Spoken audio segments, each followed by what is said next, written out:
why doesn't he branch out more? Well, now understand it, you Mhm. know. And you were saying about Bob before, Victor. One of the other thing that I did learn, through this, and it's something that Bob, Nalbandian had done with his documentaries.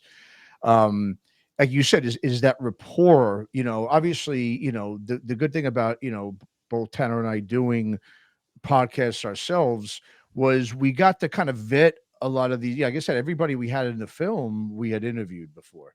Mhm. Either one of us or both of us had interviewed.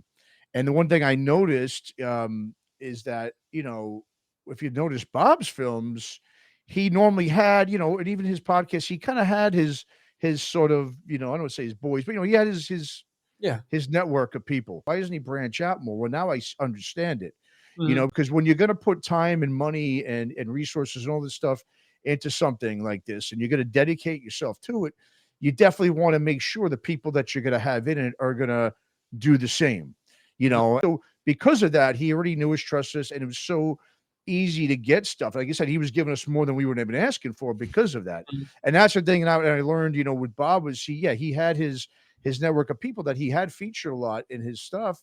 And I understand why is because, yeah, if you're gonna dedicate this time, money, and everything into it, the last thing you need is to, have someone in it who's not gonna really reciprocate that and respect that.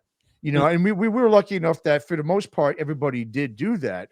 So that's one thing I definitely learned, and probably going forward is really, making sure that rapport and that you already have that commitment from these people, Mhm. beforehand, so that you're not wasting your time going, oh man, this person doesn't want to do this or give me this, and is making it difficult. Because that would be frustrating if you had to deal with that.